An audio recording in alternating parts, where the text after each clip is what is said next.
44 дугаар цэцэрлэгийг 2008 онд анх ашиглалтанд аваад түүнээс бол одоо үйл ажиллагаагаа явуулж байгаа гэсэн хэдий боловч за бас улсын комисс хүлээж аваагүй бичиг баримтын хувьд бол зөрчилтэй байгаа асуудлууд байгаад байгаа учраас энэ дээр та бүхэн манаас анхаарлаа хандуулж энийг манаас албажуулахад анхаараач гэдгийг хэлмээр байна. 44 дугаар цэцэрлэг үйл ажиллагаагаа явуулснаас хойш асралтгүй л сургалт хүмүүжлийн ажлууд явагдаж байгаа. Цаашид бид нар 200 хүүхдийн судалтай цэцэрлэг 1-р хорооныхоо нутаг дэвсгэр дээр барих зорилготой байгаа. Санхүүгийн хувьд бусад боломжоор нас дэмжээрэй гэдгийг бас хэлмээр байна. Цаашид бас зайлшгүй цэцэрлэг хэрэгтэй байгаа гэдгийг бас онцлож хэлмээр байна. Баганга дүүрэг маань цаашид бол ер нь одоо энэ дөрвөн жишээ бас энэ төмөр зам аж үйлдвэрийн бүс болж Улаанбаатар хотын богд уулынхаа урдуур тойрж явах салбар төмөр зам маань одоо ингээд ажлын эхэлсэн явж байгаа. Тэгэхээр Монгол улсын анхны баргалж ийм өртөөндөө суурьсан дүүрэг болно. Тэгээд цаашаа энэ бол хөгжих ирээдүйтэй дүүрэг гэж харж байгаа. Сайхан нутаг хулгамдсан дөрвөн асуудал байна гэж харж байгаа юм байна тийм. Нэгдүгээр хорооны энэ чинь уулынхаа энэ хэсгээс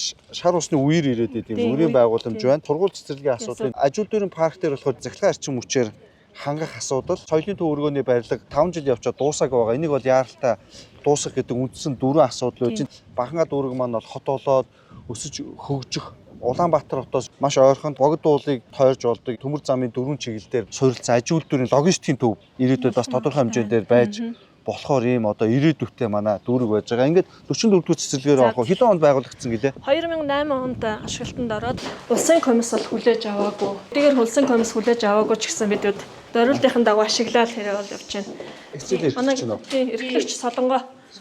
Одоо зуныхан засвар нь орцсон явж байгаа юм. Энэ хичээлийн жил дуусаад засвар үйлчилгээнд орсон. Уул нь 2008 онд шинээр барьж хүлээж авсан юм байна тий.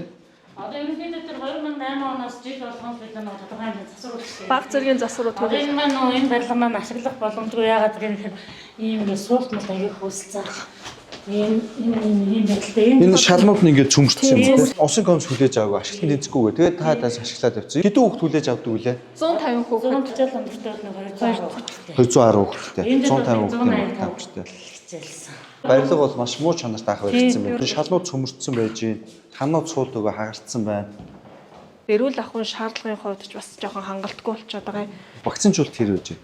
Вакцинжуулалт ерөнхийдөө дажгүй. Хэдэн өдөр үрсэн бэ? 80 орчим хувьтай байгаа. Дээрэс нь мэдээлэл авах боломжгүй байгаа хүүхэд гэр бүлүүд рүүгээ уцаар ярьж холбогдож дархлаажуулах тийм ажлуудыг бол одоо манай эрүүл мэндийн төв 10-15 насны хүүхдүүд хамгийн их өртөж байгаа.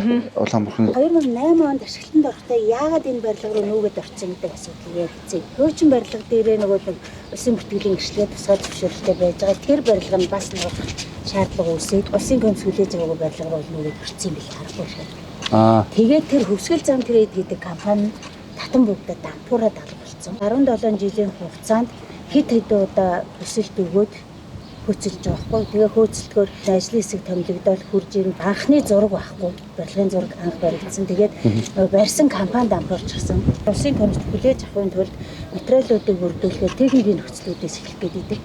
Тэгээ нөгөө дард ажлын хаалтуудыг хариуцах гэдэг. Бичиг баримтууд нь дутуугаа тэгээд 2-3 удаа тэгээд ашиглалтын шаардлага хангахаагүй. Хугацаа алдаад тэгээд өдөө хүрээлээ. Яг хаач ихээр 200 хүчтэрлэггүй. 17 жил гэдэг чинь барилгууд бол болоогүй ш насжилт маш залуу байхгүй хайраа дүнэлт гаргамаар юм байна. 22 онд хотоогт тэтгэсэн байтын газраас ажрын цэцчдийн дүгнэлт гаргацсан юм байна. Тэрийг манайхаар хэсэг Хэцүү хийж болохоор байна уу? Эсвэл бүр ашиглалтанд тэнцэхгүй байна уу? Тэгээд дүнэлт гаргая да тий.